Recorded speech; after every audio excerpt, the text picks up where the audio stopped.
All right, what's up? Welcome back to Jordan's Corner. Literally, we're in my apartment, getting ready to pack up for the Arnold, heading out on Thursday, and yeah, so had to bring the old gym bag in. I usually keep it in my car so I don't have to schlep a bunch of stuff in and out of my house when I go to the gym. But anyway, so I wrote two things on this website about uh, gym bag contents, and so I thought it'd be interesting to see what's really in my gym bag, and then kind of point out, give some pointers along the way. So first thing we got, standard belt. This is 4 inch belt, single prong, 13 millimeters is the thickness. This is from bestbelts.net. That is where you should get your belt from, bar none. I don't recommend lever belts because most people like their belt set a little differently for the squat and the deadlift. I use a 13 millimeter thickness belt for all the lifts. That's what I like. Some people, especially if they're smaller or not used to a belt, will really like a 10 millimeter belt. And if you're shorter, you might really like a 3 inch belt. But I'm a 4 inch guy belt wise, and so that's why I like bestbelts.net. It's custom made for you. They're about $70, which is pretty reasonable, I feel like. So the other thing I have in here, I just took these out to charge them.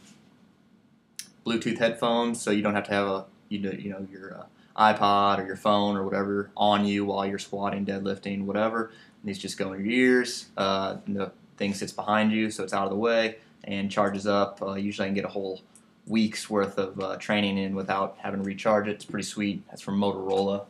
Pretty cool. Standard foam roller. This is really all you need. You don't need a fancy rumble roller. You can use this. In fact, I would argue that the rumble roller is actually worse for foam rolling,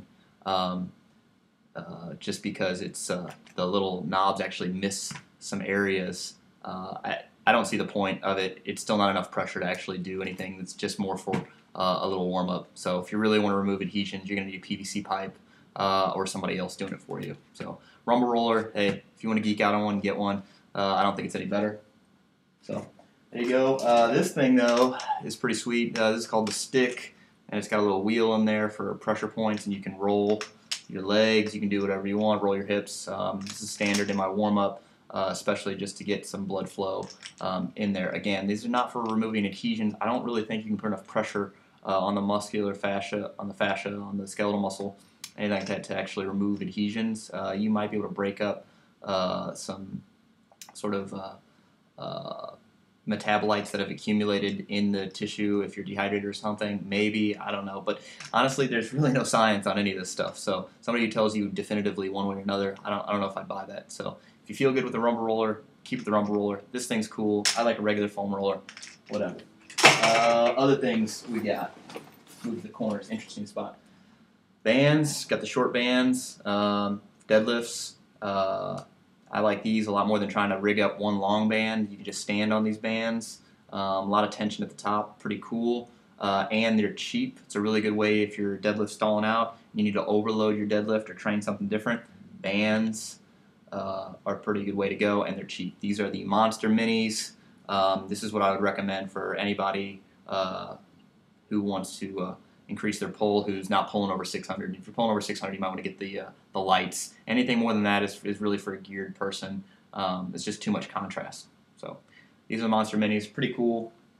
All right. Jump rope. Occasionally I travel, and I use these at the meet to warm up, to get a little general warm up because I can't get on a rower or a bike or something and just get some blood flow in there. And you guys might be thinking, man, he does a lot of warm up stuff, and it's like, well, I've been injury free, and maybe that's a reason why, because I just spend some time warming up. It probably only takes me 20 minutes to actually really warm up, but I feel good. That the very first reps, I don't feel like I want to die, and knock on wood, I haven't really gotten hurt. So, yep, this is a Buddy Lee speed rope. I think it's $17. It's adjustable. You can custom make it to your length. Comes with an extra rope. Pretty legit.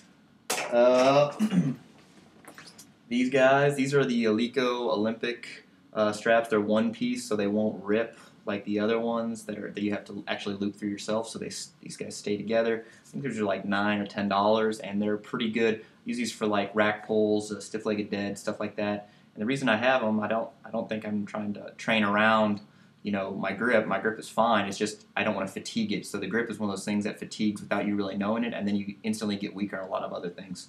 So using straps on accessory movements or really, really heavy overload movements, or if you have a hand injury like you rip a callus off, your skin's getting beat up, or actually had a client who broke her wrist, who used straps and was still able to train. So these are pretty legit. Obviously, you got the lacrosse balls. So I got the double. This is for your back. I can use this to kind of get my traps in there, my low back, right along the spine, get those erector muscles loosened up. And this guy is just for anywhere else. Lacrosse balls. These are so cheap. If you don't have them and you want something to warm up with, these are the way to go. And then this is just athletic tape, tape them together. Pretty standard tool. All right, what else we got? More bands, Monster Minis. These are the most useless bands that I've ever bought. They're too much contrast for bench press, and they're too thin really to use on squats safely. I feel like they're going to rip. So I wouldn't use these unless you got a really big bench, maybe 385, 400 plus. Got the light bands, the orange bands. These good for squats and banded good mornings, stuff like that. Other sort of warm up stuff. These all come in a pack. It's $100 for a whole set of bands. So good stuff like that.